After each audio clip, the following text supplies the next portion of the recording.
Welcome to Moto Sonora, Tucson. An oasis in the desert? Yeah, so I like calling basically. it now like an oasis of people. So everywhere we go, we find our own little oasis. And so this is definitely one of the oases. How do you, oases? Oases? Okay. Those needs and necessities and community and conversations and all that, like, just seem to kind of naturally happen around a beer or something too, or a campfire. Oh, for sure. Yeah. And that's the thing. Like, travel and beer to me are always like hand in hand.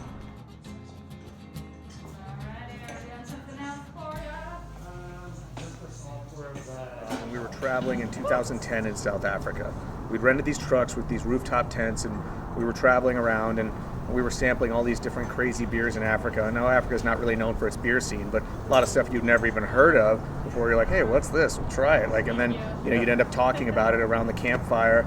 As you'd compare, like, well, we had this Toyota truck, and how's your Land Rover doing? Oh, it's a POS or whatever. And so, what do you think of that beer? I don't know. We'll try one of these. And so, the beer is just an integral part of the landscape of traveling that you're doing.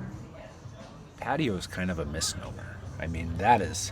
Beer they garden? have a patio, but man, their beer garden is fantastic.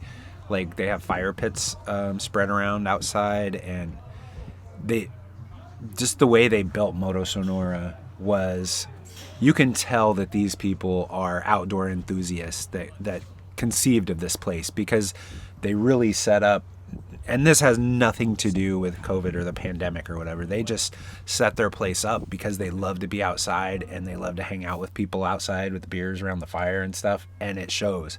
It's freaking beautiful. It's a relatively newer brewery in Tucson, but man, they're making a splash like instantly. Hello, yes, I love you. You don't need beer. Everybody is You like, throw it? you got to go to Moto Sonora. You got to go to Moto Sonora. And we're very glad we did. We're in the magic of the brewery. So, pretty simple. One of the things that is important to us, Tucson has a high mineral content water. So we had to build a water treatment plant out here, basically. Oh, wow.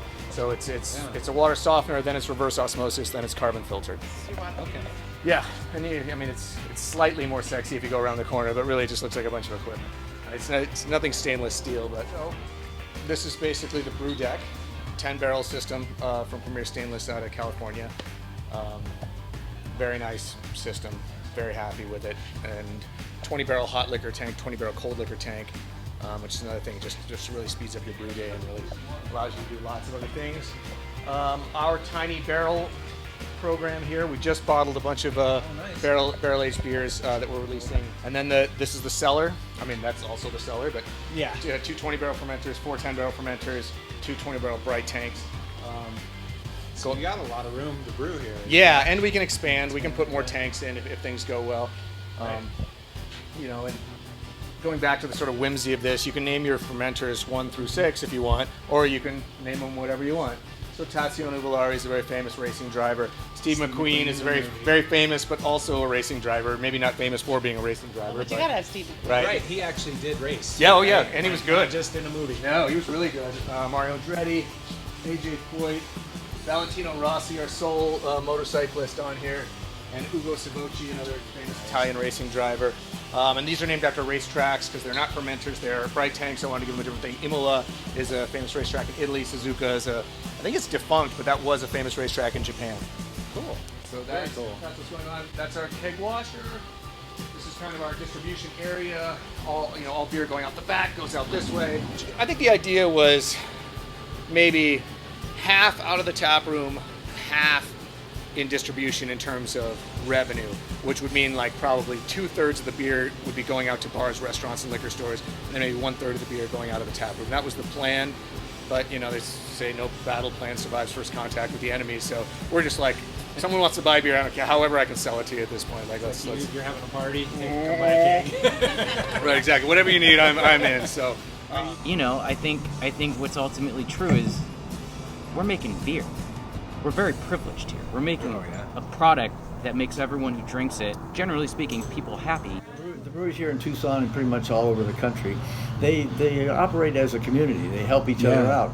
That's a cool thing. Is like we see that a good bit in brewing, and And it's not like, hey, yeah, give us $1,000 and we'll come. You know, it's like, No. no, we'll send some guys over to help you, or Yeah. we'll come over and help you, or whatever.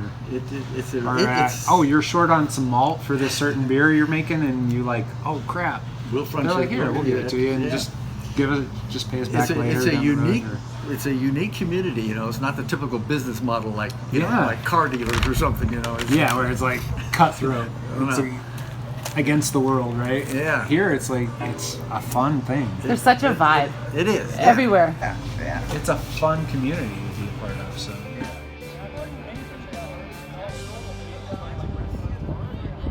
Your life and your travels shape the beer you make. Like all of those kind of come together. So it's both. It's a yin yang thing. And it's the vehicles. It's the vehicles that get you there. But yes, cheers to the vehicles that get you where you want to go.